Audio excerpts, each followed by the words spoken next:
Olá, boa noite a todos. Desculpe pelo pequeno atraso, que hoje o dia foi bem corrido. Estou esperar o pessoal começar a entrar, que hoje a gente vai fazer uma live um tanto quanto diferente, que vai ser sem a presença de nossos participantes. Hoje a gente não vai ter convidado na live. Hoje nós vamos falar sobre um assunto bem interessante, que é com relação à elaboração de material para licenciamento ambiental. Vou dar um tempo aqui pro pessoal aí. O pessoal começou. Oi, Aline, boa noite. Hoje eu entrei um pouquinho atrasado porque hoje o dia foi bem corrido aqui no escritório. Na verdade, eu não parei no escritório hoje, então a gente teve que atrasar um pouquinho. Boa noite para quem está entrando aí. Tá, hoje a gente vai falar um pouquinho sobre. Boa noite, Aline. Boa noite, Wagner.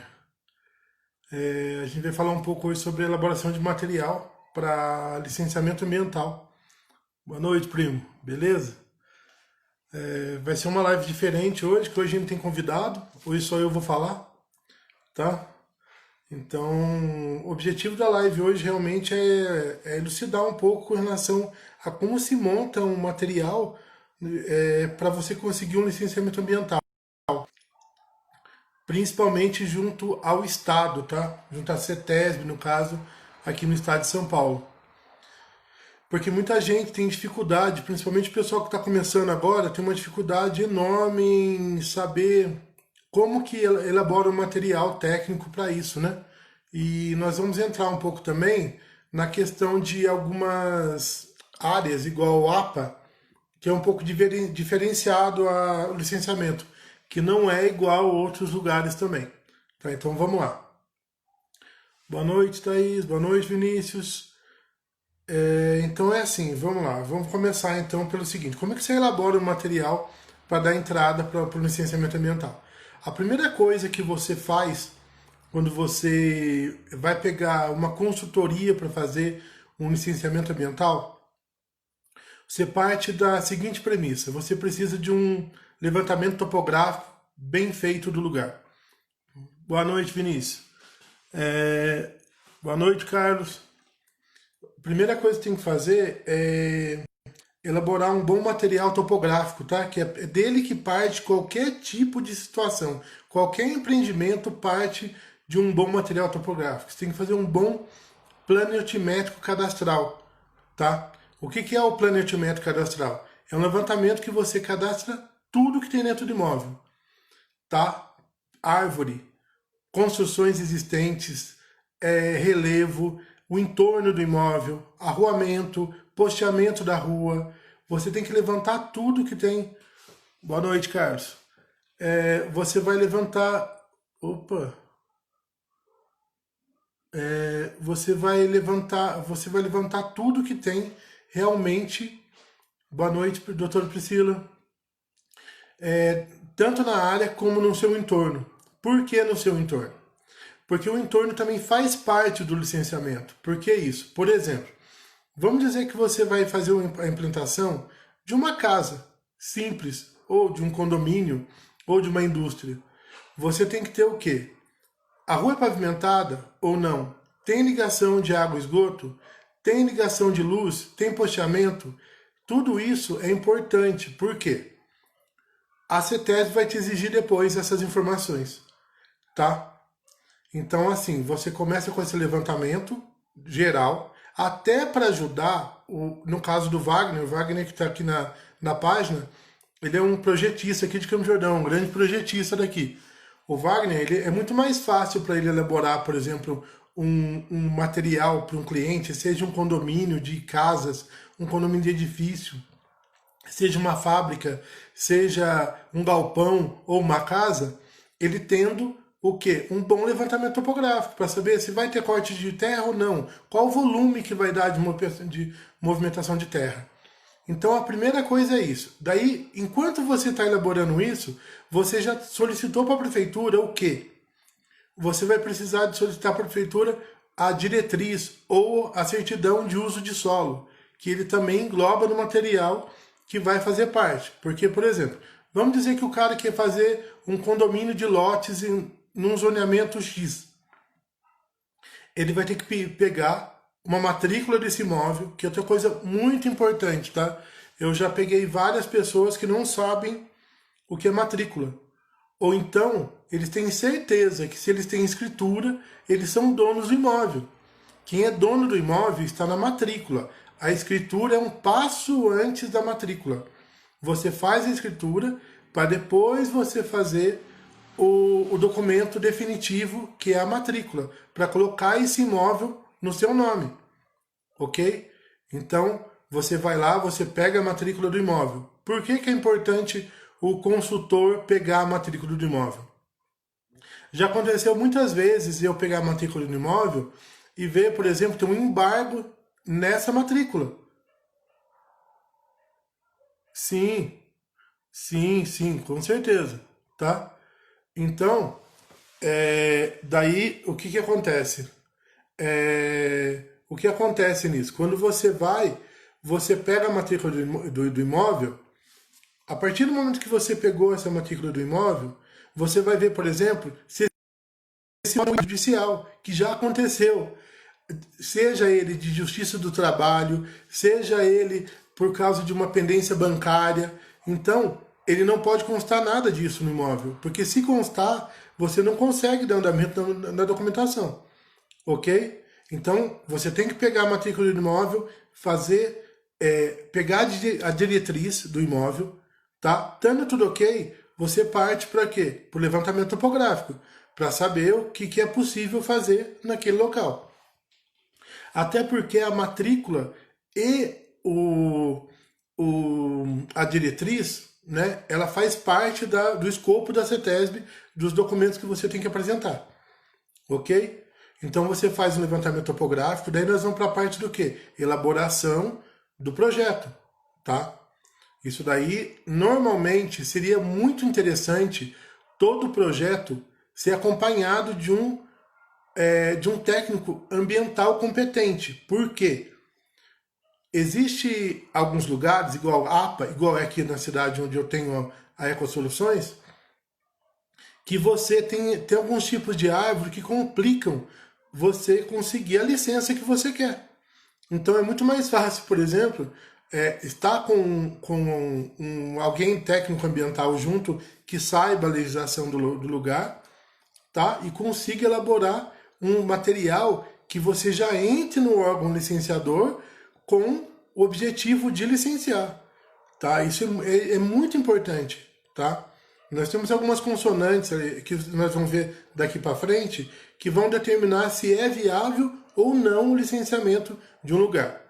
Então é assim, quando você faz o laudo, o levantamento planetimétrico cadastral, você já vai cadastrar, por exemplo, rios e córregos. Tudo que está em rios até 10 metros de largura, a APP é 30 metros. Então tudo que está nos 30 metros não pode mexer. Então isso daí já é uma área que não vai ser utilizada para fazer um empreendimento. Nascente, 50 metros. Então você também não pode mexer nesse lugar porque é uma área de preservação permanente. Ok?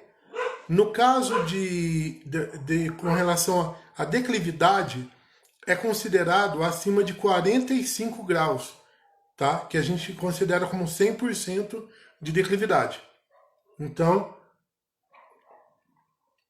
também você não vai poder fazer nenhum tipo de intervenção, ok? Tirando isso, tem uma questão também que é topo de morro, que é muito válido para a região de serra, como é Campos do Jordão. Antes da última legislação ambiental de 2012, o topo de morro era muito complicado em Campos do Jordão. Por quê? A legislação de 65, ela criou o topo de morro, mas acontece que ela não criou uma fórmula de cálculo, que essa fórmula de cálculo só foi instituída em 1986, entendeu? Então hoje, por exemplo, praticamente quase a cidade toda não é topo de morro mais. A cidade inteira de Campos do Jordão hoje é muito difícil ter uma área que tenha topo de morro. O que é? Uma coisa é topo de morro, outra coisa é 1.800 metros de altitude. Acima de 1.800 metros de altitude, você não pode fazer nada. Nada, tá? Nada. Outra coisa importante também é quando você vai fazer o empreendimento também, por exemplo, numa várzea, você vai ter que fazer o cálculo de vazão de cheia desse lugar para não saber se não é uma área alagada, tá? Que é outra coisa importante. Por exemplo, aqui em Taubaté, perto da gente, tem uma área muito conhecida que é a área do Una. Lá tem uma área alagável que não pode fazer nada, ela inteira é uma APP. Não é nem nos assentamentos, é além dos assentamentos, acaba virando uma APP. Então, a área alagável também, isso com o quê? Você tem que fazer o quê? Um cálculo em cima do regime de chuvas, que foi inclusive o que o Carlos falou ali anteriormente. Tá? Hoje eu tenho software no escritório, por exemplo, que me faz esse cálculo também para saber a vazão do córrego, a vazão de cheia, tudo isso, tá? Para ter uma noção de como que tem que fazer. Até, dependendo do empreendimento, inclusive, tem que ter até travessia. E quando esse empreendimento tem travessia, aí que você realmente vai precisar.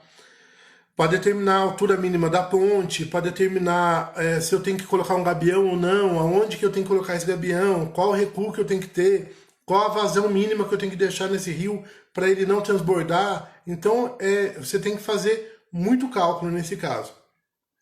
Tá? Então, você fazendo isso, você já tem o quê? Você tem a matriz e você tem a diretriz. O que você vai ter que ter também? Você já vai ter que solicitar para a CETESB, para a Sabesp, um documento, uma declaração, dizendo se tem ligação de água e esgoto, por exemplo, naquele empreendimento. Ou na SAI, em qualquer empresa fornecedora, né, de água e coletora de esgoto da sua cidade. Você vai ter que pedir nessa empresa um documento, uma declaração, dizendo se lá tem ou não ligação de água e esgoto. Isso é outra coisa, tá? Porque a Sabesp vai querer saber, se não tiver esgoto, como que você vai fazer com esgoto? Você vai fazer uma administração, vai colocar um biodigestor, vai tratar, não vai fazer fossa, o que vai ser feito no lugar? Ok? No caso, inclusive, de condomínios, dependendo se tiver Grapoab, que é uma outra situação que nós não vamos falar aqui hoje, tá? Você tem até que ver com a Sabesp a possibilidade de ligação, de fazer um prolongamento de rede, porque quem vai determinar isso vai ser a empresa concessionária da cidade, se vai ter que fazer ou não, ok? Então é isso, daí você vai pedir essa declaração. Outra coisa também que hoje a CETESB está pedindo é um laudo de inundação, se é passível de inundação ou não esse lugar. E também de deslizamento, se tem característica de área passível ou não de deslizamento. Então, esses vocês vão ter que fazer. E o mais importante aqui para nossa região, que é como é que eu posso dizer para você? É o laudo assim que vai dizer se você tem ou não possibilidade de fazer um empreendimento aqui na nossa região, é o laudo de caracterização de vegetação, tá? Por quê?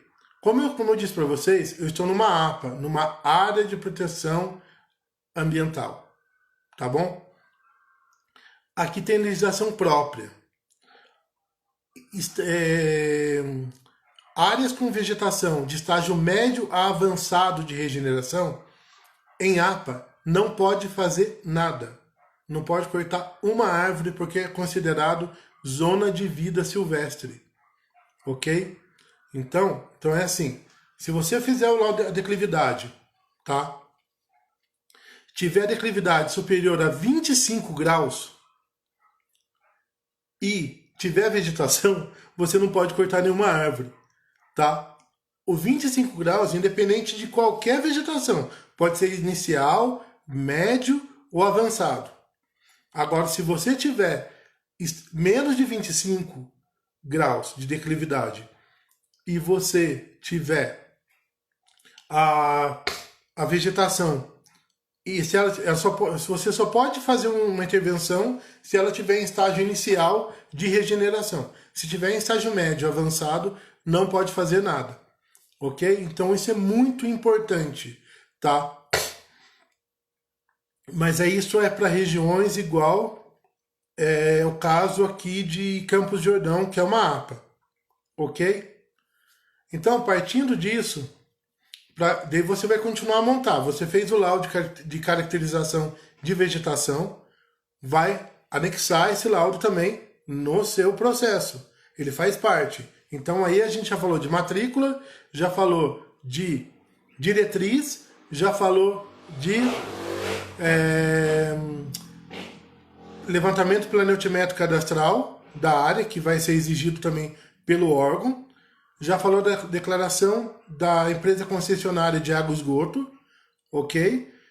Agora nós vamos fazer o seguinte: para você elaborar o laudo de caracterização ambiental da área de vegetação, como estabelece a CETESB, você tem que tomar cuidado com algumas coisas, tá bom? Boa noite, Alexandre, tudo bom? É o seguinte, vamos lá. Eu fiz até uma colinha aqui porque é muita legislação, tá? Eu vou passar umas legislações para você. Para quem quer trabalhar com vegetação, é de extrema importância saber essa legislação. Algumas, vamos lá. Para fazer laudo de caracterização de floresta ombrófila, tá?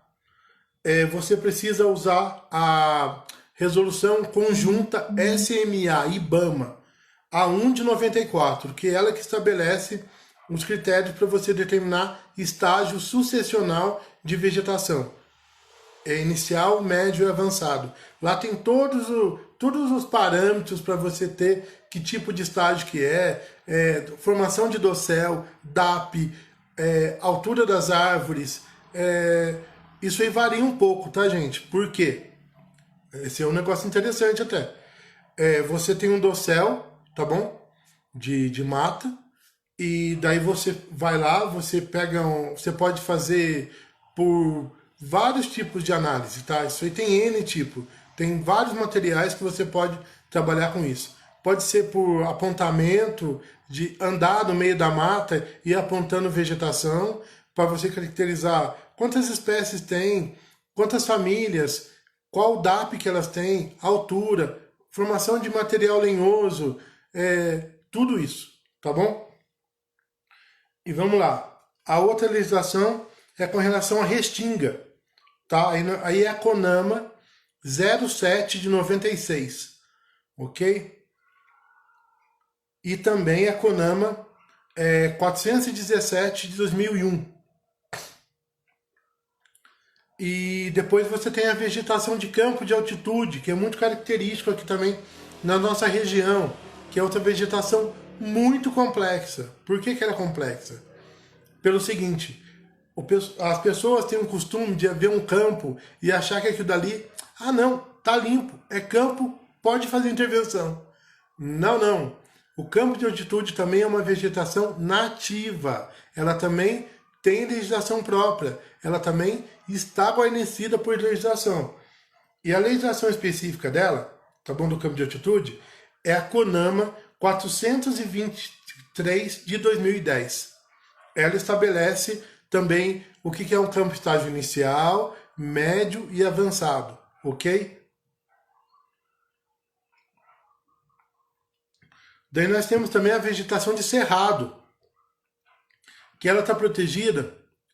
O que estabelece a caracterização do cerrado é a SMA 64 de 2009, ok? E nós temos também uma legislação para caracterização de vegetação em estágio isolado, tá? É vegetação isolada, aquela que não forma dossel, ela está isolada, ela não encontra copada, entendeu? Ela não forma um fragmento de vegetação. O que determina isso é a SMA 07 de 2017. Para você ver, foi recente essa resolução. Até essa data não havia um parâmetro correto para caracterizar o que era vegetação isolada, ok? Então, para você ver como está avançando ainda, tá bom? E com relação à identificação dos exemplares que você tem que colocar no laudo, quem determina isso é a decisão da diretoria 287 de 2013 da CETESB, ok?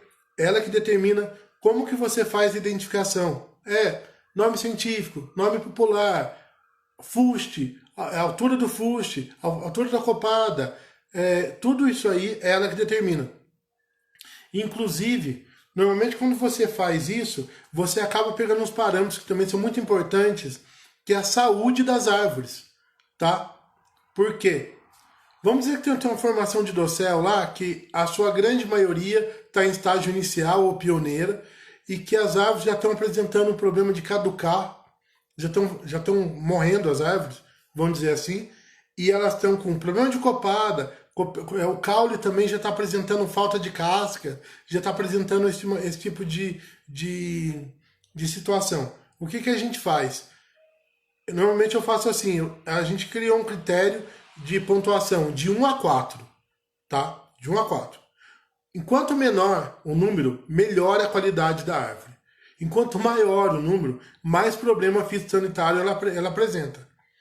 E a gente faz essa caracterização tanto no caule, que é o fuste, quanto na copada. Para a gente ter uma noção. Porque para você ver realmente se a árvore está sadia. Porque às vezes, por exemplo, vamos dizer que você vai fazer um laudo, e nesse laudo você precisa tirar 15 árvores. E das 15 árvores, 10 já estão apresentando problema, tá? Já estão apresentando, estão para morrer, tá com mortalidade próxima. Elas são umas árvores bem em estágio inicial, bem com caracterização de, por exemplo, se tem umas árvores aqui que são muito comuns, capororoca. Capororoca é uma árvore pioneira, tá? De crescimento rápido. E toda árvore normalmente de crescimento rápido, ela morre rápido. Bracatinga, né, entre outros, que eu posso citar aqui, vários solano, né, e por aí vai. Daí você vai lá e faz essa caracterização. E daí você descobre que a maioria das árvores, eu acabei de fazer um laudo que tinham 16 árvores para tirar numa área, e dessas 16 árvores, 6 estavam mortas e 5 estavam morrendo. Tá, é mais ou menos isso que eu estou querendo dizer. Por isso a importância de você fazer um bom laudo fotográfico também. Isso é muito importante para você anexar na sua documentação. Até porque, para identificação de árvores ameaçadas, por exemplo, você também tem que colocar. Por quê? Nós temos uma gama de árvores que são ameaçadas. Tem uma lista que está na resolução SMA 57 de 2016, com todos os exemplares ameaçados de extinção, tá? Por exemplo, a araucária é uma delas, tem canela preta e entre outras, vassourão preto e por aí vai. Quando você caracteriza uma árvore dessa, ela é mais complicada até de cortar, tá bom? Ela aparece tem umas que estão em altíssimo risco de supressão, tá? De altíssimo risco de extinção. Então você dificilmente consegue a curto prazo a supressão desses exemplares, a não ser que eles apresentem problemas fitossanitários, que é outra situação, ok? Então em cima dessas legislações que eu passei para vocês, vocês vão elaborar um material técnico para dar andamento na CETESB. Assim que você der andamento, você colocou esse material junto, colocou todo aquele material anterior que eu falei, tá bom? Mais a taxa da CETESB tem que pagar também. Mais o projeto também. Oi?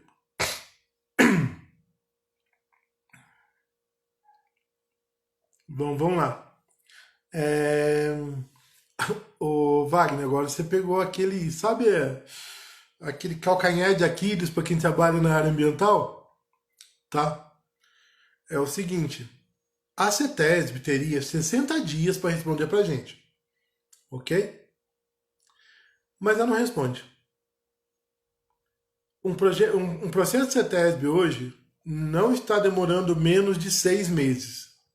Seja um desmembramento de uma área simples, tá? Urbana, com 2 casas já construídas, que você quer desmembrar, hoje não demora menos de 6 meses, ok?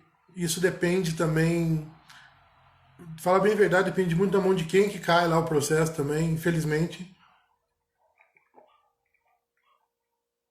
Agora, indo com essa pandemia, eles não estão fazendo nem vistoria, eles estão fazendo, para você ter uma ideia, eles estão fazendo vistoria via satélite, vamos dizer assim. Eles estão vendo a imagem por cima, que não quer dizer nada. É um absurdo você analisar uma área por uma imagem aérea, ainda mais uma imagem satélite. É um absurdo isso. Sabe por que é um absurdo? Eu tive uma questão aqui com a CETESB uma vez que não saía o licenciamento, não saía, e daí eu tive lá uma reunião, e daí a pessoa veio falar para mim que a área estava inteirinha coberta, tá? De vegetação. Porque ela viu essa imagem na internet, no Google, né? Daí sabe o que aconteceu? Tinha uma árvore que tinha uma copada de mais de 500 metros quadrados, que cobria quase todo o terreno. Uma única árvore estava cobrindo o terreno. E quando você olha de cima, realmente parece um maciço florestal. Por isso que é muito complicado essa situação. Por quê? Você tem, o Wagner, pra você ter uma ideia, por isso que você tem que montar um belo material técnico para entrar na CETESB, para não haver contestação. Tá? Isso é fundamental. Então, aí tem outra coisa. Aí depende da intervenção que você vai fazer. Depende da intervenção. Para você passar pela CETESB, por exemplo, aqui no caso da Mantiqueira, movimentação de terra inferior a 100 metros cúbicos. Aprova aqui. Acima disso, não é mais aqui. Corte de árvore. Até 10 árvores no lote urbano, a prefeitura tem autorização para dar. Acima disso, CETESB. Então depende muito do que você quer fazer. Por isso que a gente instrui muito a pessoa a sempre pensar bem no projeto para saber se realmente tem necessidade ou não de entrar na CETESB. De repente você resolve via município, entendeu? Sem precisar passar pela CETESB. Porque infelizmente a CETESB ela tem uma... A CETESB daqui na nossa região é Taubaté. Ela está com mais de 20 municípios que ela toma conta hoje. Por quê? Fechou a de Campos do Jordão, fechou a de Aparecida e as duas foram para Taubaté. Então você imagina como é que ficou. A CETESB de Taubaté ela faz até Bananal. Você imagina a gama que eles têm de material para fazer. E muitas vezes também o Grapoab demora muito menos tempo que a CETESB para você emitir uma licença. E tem outra coisa também, muito importante. Mesmo você fazendo tudo o que ela quer, colocando planta de declividade, ela sempre tem alguma coisa para te pedir. É uma coisa impressionante. Você põe o que está no escopo dela, mais um pouco, e normalmente não tá bom. Tem mais alguma coisa. É uma coisa impressionante. É impressionante isso, mas é a pura verdade. Nunca que quando você entra com uma documentação na CETESB, ela está 100% pronta, tá? Mesmo você colocando lá diretriz, você coloca diretriz, você coloca documentação do proprietário, né? Carteira de motorista, você põe documentação do imóvel. Caso não esteja no nome do imóvel, você pode colocar o contrato de compra e venda.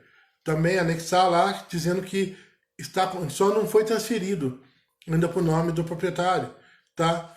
Você põe toda a documentação, põe o laudo de geológico para inundação, põe um laudo geológico para deslizamento. Você põe tudo isso, tá? Mesmo assim, chega uma hora que acaba pedindo mais alguma coisa ainda para você.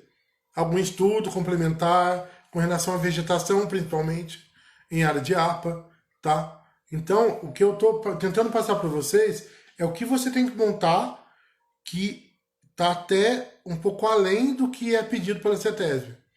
Porque agora eles estão com essa demanda de, do estudo maior da área e do seu entorno, tá? Principalmente no que diz respeito à, à vegetação. Uma coisa importante também é quando você for ver um lote, tá? Frente o Wagner que está aqui, que faz projeto, o entorno dele é muito importante também, tá? Quer ver um exemplo? Você vai no lote e tá meio limpo, tá? Mas daí você olha para um lado é mata, olha para o outro é mata, o fundo é mata, tem um fragmento de vegetação. A CETESB, ela vai caracterizar o seu lote pelo entorno, tá? É muito importante isso. A CETESB, ela vai caracterizar pelo entorno, vai querer saber por que só esse aqui tá limpo e os outros não. Entendeu? Por quê? O fato de você limpar um lote sem a autorização do órgão ambiental não te dá a característica atual do lote de limpo. Ela continua na característica do lote sujo. Entendeu? É isso. Eu acho que deu para entender, né? Por exemplo, se eu limpo um lote sem solicitação no órgão ambiental, a CETESB vai lá, vai fazer uma visita nessa área, ver que a sua área é limpa e o entorno é sujo. Ou então vai ver até lá na imagem de satélite dele, tá? Ela vai ver lá na imagem de satélite, porque tudo a CETESB hoje, ela está fazendo análise do lote por imagem de satélite. Ela tem um arsenal de imagem que a gente não tem, tá? Ela tem isso aí quase que diário, imagem nova. Então ela vai pegando anterior. Há um ano atrás, como é que era o lote? Ela vê lá que era uma mata o lote. Ele vai lá, tá limpo, mas quem que deu autorização para você limpar esse lote? Então tem que tomar muito cuidado com essas situações, tá? Por isso que é muito importante, toda vez antes de fazer um empreendimento, consultar um consultor ambiental, para saber se realmente aquela área é passível ou não de fazer um licenciamento. A gente faz muito estudo prévio de área no escritório, tá? Um pré-estudo da área para saber se ela é licenciável ou não e em que órgão que vai ter que licenciar aquele empreendimento. Até mesmo a gente faz estudo com a diretriz do município para saber se é possível fazer um empreendimento no lugar ou não. Dá para fazer um estudo completo antes de entrar com licenciamento. Isso é muito importante, porque muitas vezes a pessoa entra com licenciamento sem saber nem se é possível licenciar ou não. Então é muito melhor não ter esse gasto do licenciamento. Vamos dizer que a gente faz uma análise do lote. Chega lá, Ecosoluções, vai os técnicos lá, tem o pessoal de topografia da Ecosoluções, tem o agrimensor, que é o Rafael, tem a outra engenheira também, né? Eu, além de tudo, sou biólogo também, né? Tenho pós em biologia vegetal. A gente vai lá, faz uma análise e descobre que aquela área não é passível de licença. Automaticamente, o proprietário da área não vai ter esse gasto de prever esse licenciamento, tá? De fazer esse licenciamento, porque tem áreas, principalmente em áreas de APA, elas são muito complexas e cada vez mais a demanda do Ministério Público aumenta. O Wagner, que está aqui, é testemunha. Nós tivemos um dos maiores hotéis de Campos do Jordão, quase foi para o chão por causa de uma demanda judicial.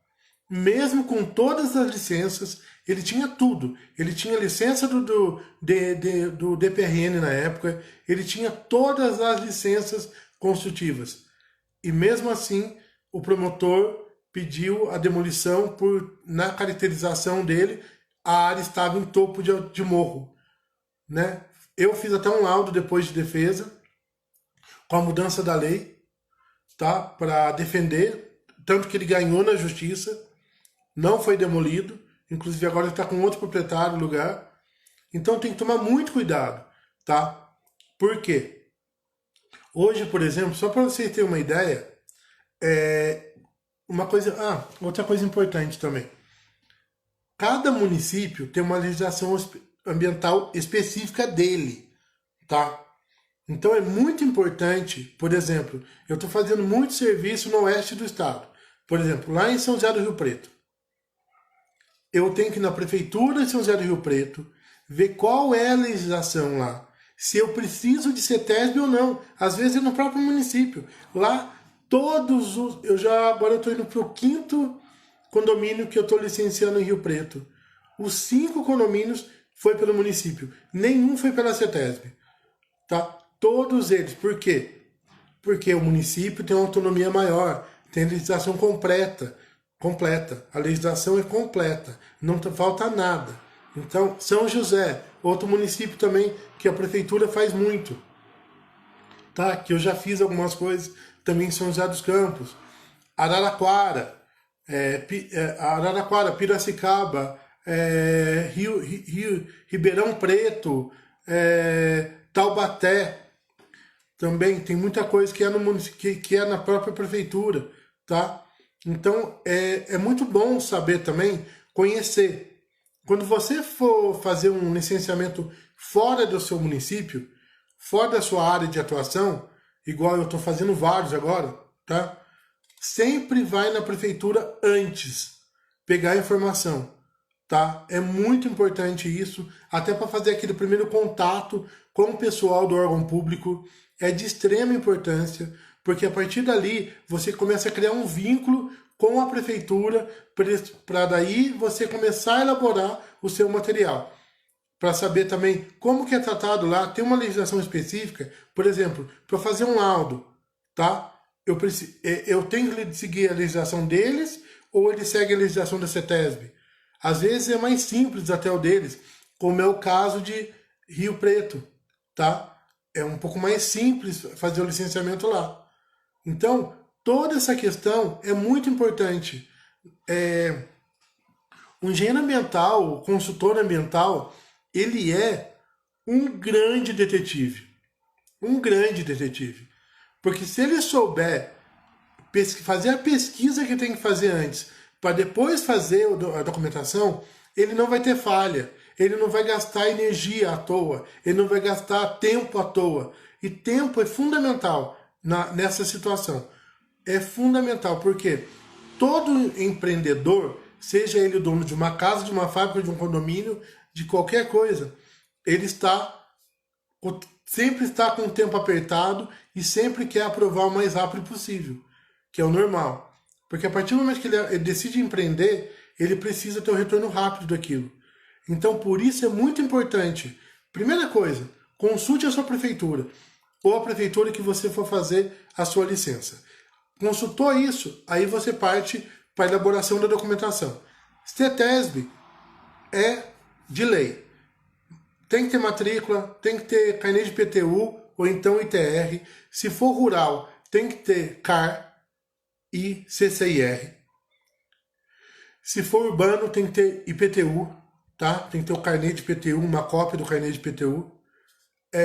Vamos lá. Partiu para a parte... Isso é a parte de domínio, tá? Daí nós vamos para a parte de proprietário. Tá no nome da matrícula do proprietário? Tá lá? Beleza. Só coloca uma cópia do CPF e RG. Resolveu o problema.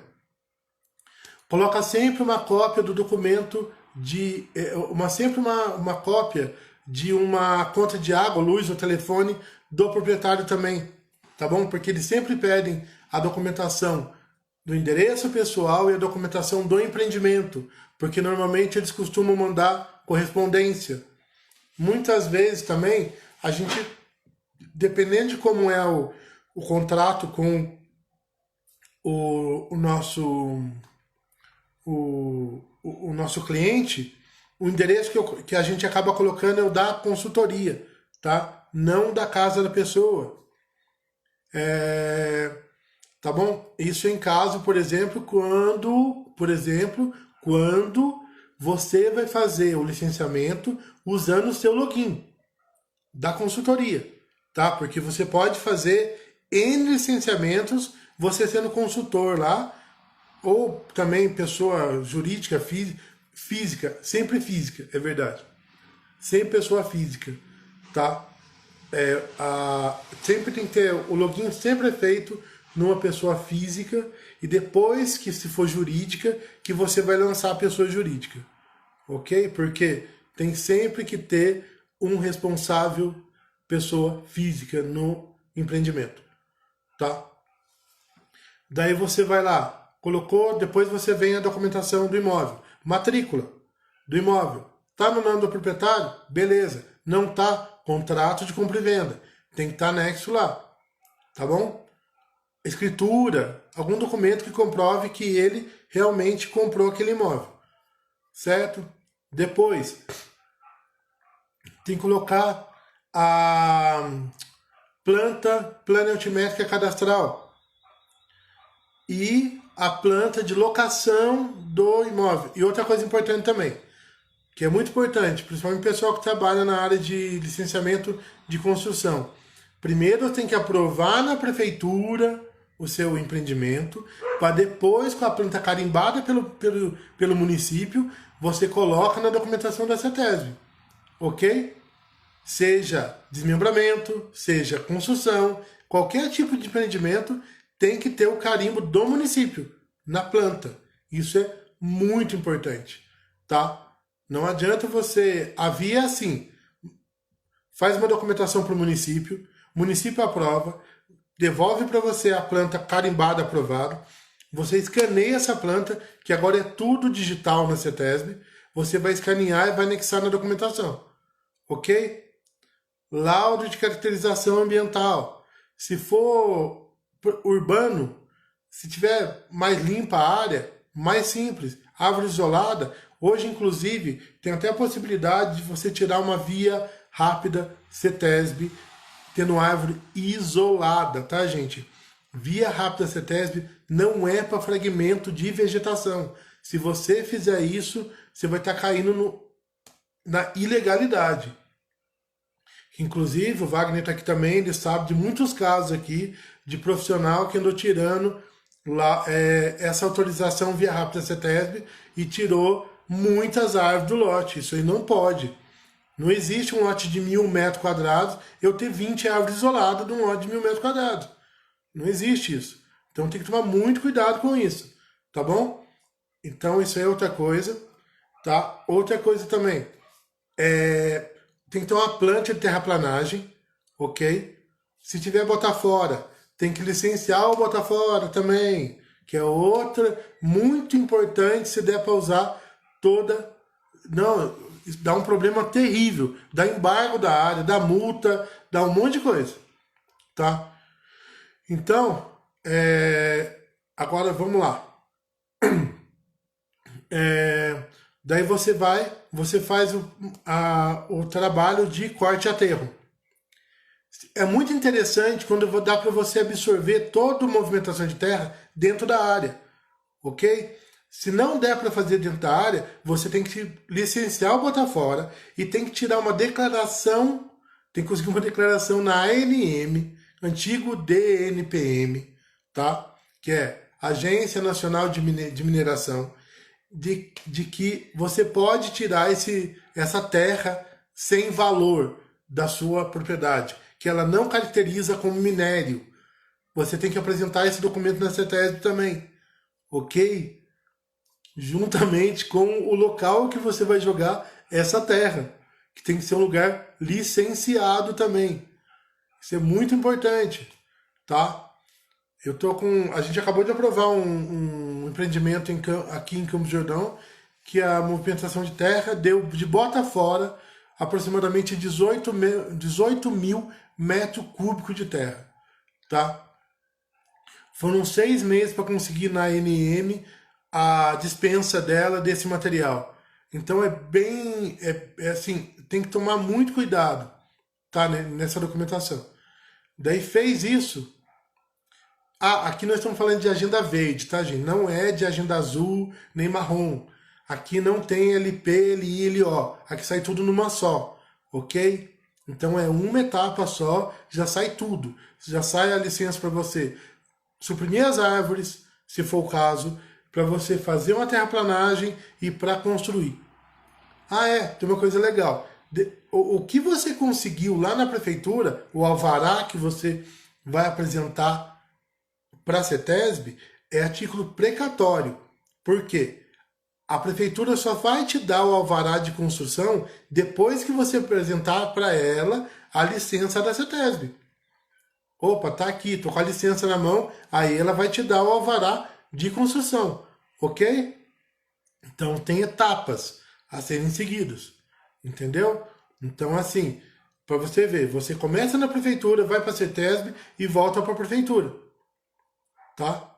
Isso é muito importante, porque você só vai ter o alvará definitivo depois que você tiver a licença do órgão estadual, a não ser que essa licença for via município.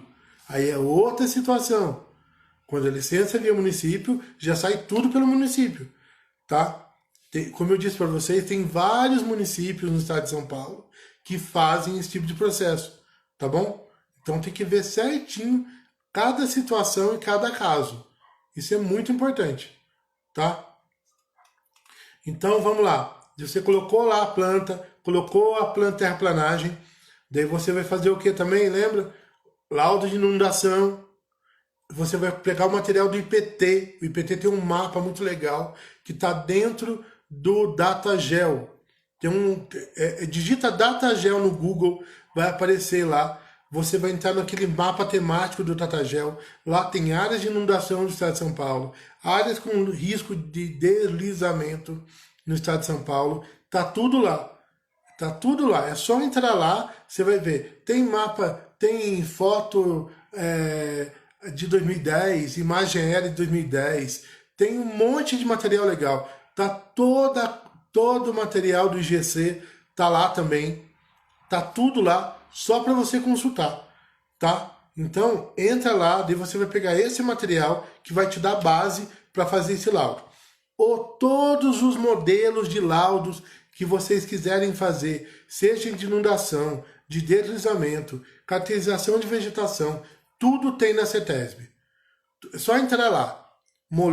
Laudo de caracterização CETESB. Laudo de vegetação CETESB. Tá lá. Tá lá o modelo. Então tá tudo lá, tá tudo mastigado. Não tem muito que fugir daquilo. Outra coisa muito importante. Se concentra no que tá lá. Você apresentou lá, o que tá lá, você já tá ok. Uma coisa importante também, dependendo do empreendimento, é muito interessante você colocar a coordenada da árvore que você vai ter que tirar. Isso é muito legal, porque daí, você colocando ela na coordenada correta, não tem o que falar, CETESB, que eu vou tirar essa árvore que está nessa coordenada, vai estar a foto dessa árvore lá.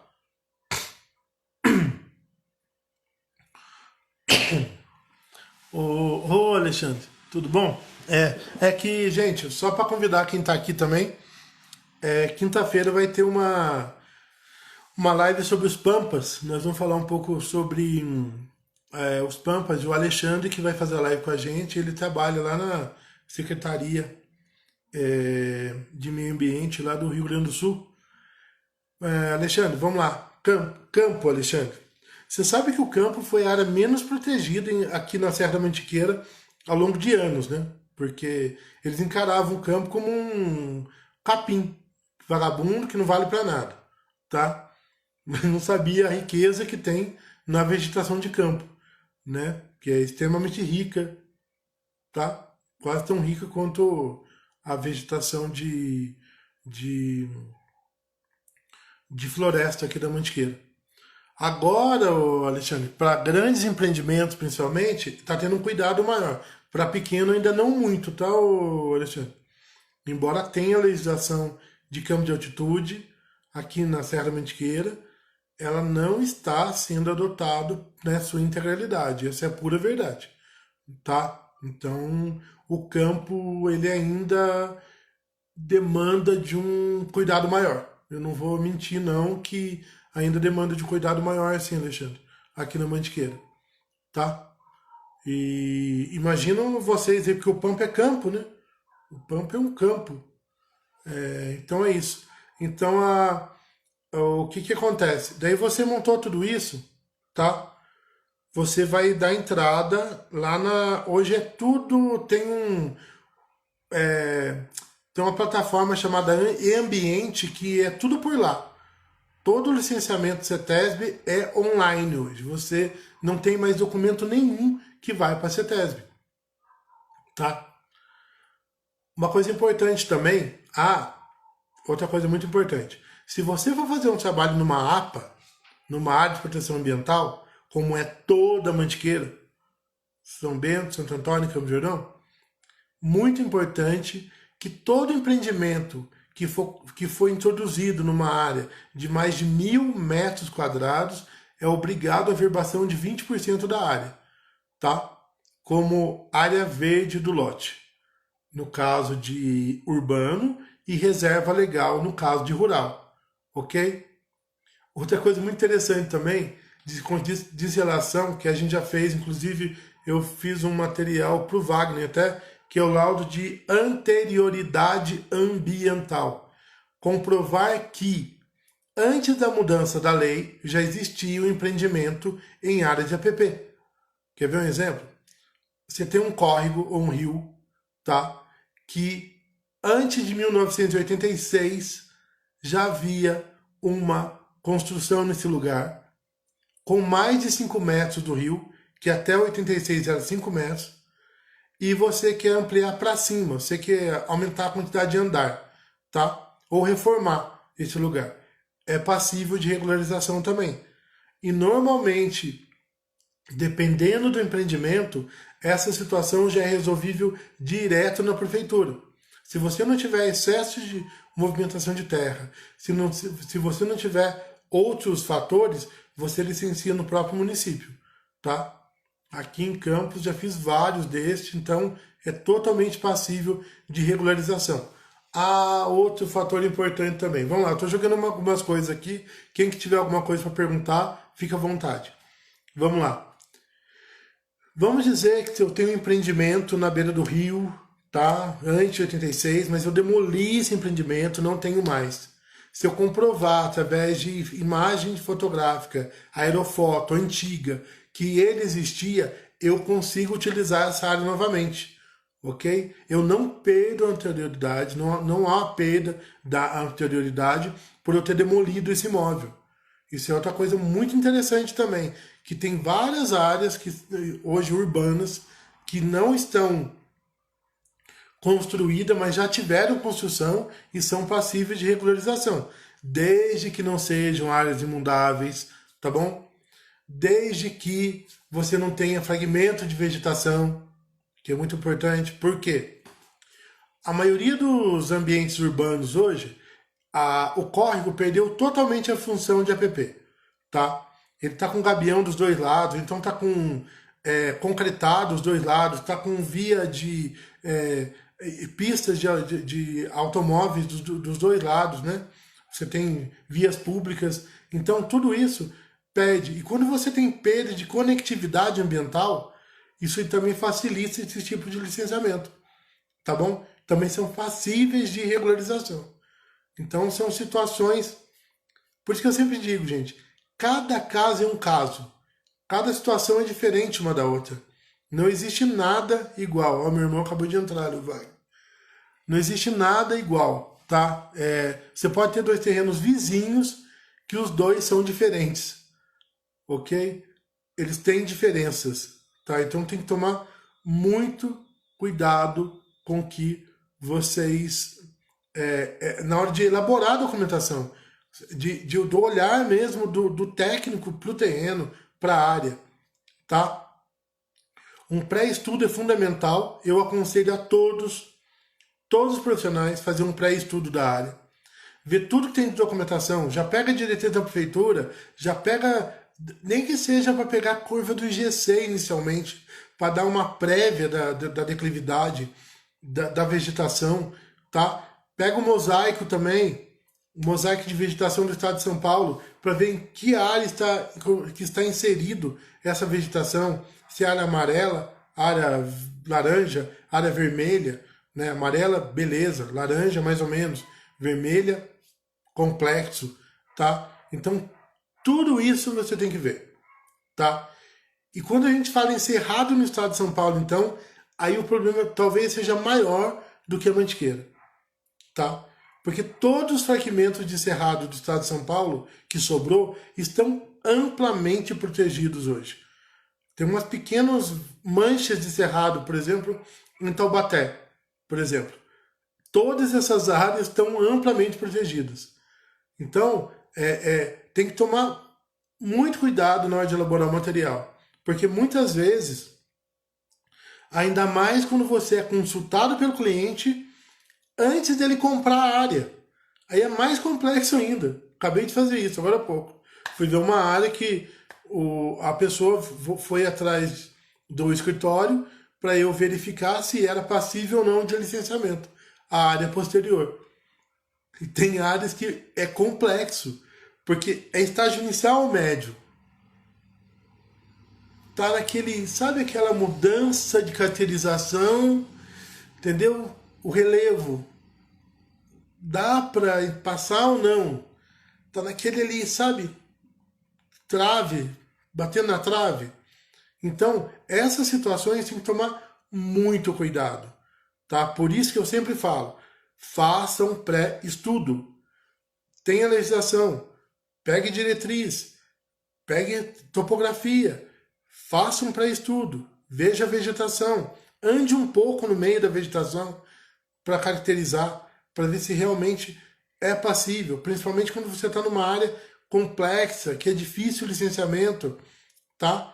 Então, todas essas questões são importantes quando você vai fazer um licenciamento ambiental. Pessoal, a gente está terminando já o horário aqui, já vai dar 1 hora. Eu acho que deu para passar alguma coisa para vocês, né? Alguém tem alguma pergunta? Alguém quer saber alguma coisa? A live eu acho que foi bem legal, deu para passar muita informação para vocês, até de legislação, deu para passar informação de situações diferentes, cidade, situação de legislação diferente, cada cidade às vezes tem a sua, tem muitas cidades que têm legislação muito mais rica, sabe, do que outras. Bom que vocês estão gostando, cara. O objetivo é esse mesmo. Hoje eu corri muito para estar aqui, tá? Eu cheguei aqui hoje literalmente em cima da hora. Eu estava. Hoje eu não parei no escritório hoje. Eu comecei o dia em Santo Antônio do Pinhal, terminei no Pico do Itapeva. Então, assim, hoje realmente. Que legal, que bom que você gostou, Wagner. O objetivo é esse mesmo, é levar conhecimento, entendeu, pessoal? É levar essa visão diferenciada, entendeu? Sim, doutor Priscila, você sabe que eu sempre estou à disposição de vocês. O Wagner, a live vai estar aqui no nosso material e vai estar também lá no YouTube, tá? Então, para vocês verem que realmente essa área ambiental, ela é muito complexa, tá? Assim, por quê? Ela envolve N leis, ela envolve N situações, ela envolve muita coisa, entendeu? Então, por isso que eu sempre falo e vou bater sempre na tecla. Sempre procurem um consultor ambiental que consiga ver essas situações, tá bom? Tenha visão holística, sistêmica da situação, tá bom? E consiga ver o entorno, analisar tudo. Tudo tem que ser analisado, tá? Agora, gente, vocês não sabem ainda o que é quando parte para um IARIMA, quando parte para outra situação, tá? Que bom que você gostou, Aline. Eu falo que aqui é onde eu paro um pouco, sabe? Aqui eu gosto muito de passar informação, de verdade. Eu acho isso fundamental, principalmente para vocês que estão querendo aprender, para o pessoal que está entrando na área agora também, que é fundamental também. E eu tô aqui sempre essas lives são para isso mesmo, tá? Amanhã tem live, amanhã é sobre resíduos, vai ser bem legal. Daí na quinta tem uma live sobre pampas também, tá? Semana que vem tô vendo uma live sobre a Amazônia, com o pessoal lá da Amazônia, tá? Pessoal, tá encerrando aqui, tá bom? Quem quiser ver a live completa, ela vai estar aqui na nossa bio. Faltam 21 segundos para encerrar. E foi um prazer estar com vocês. Muito obrigado por todo mundo que esteve aqui. E Qualquer coisa, estamos à disposição. Tá bom? Forte abraço a todos. Até mais.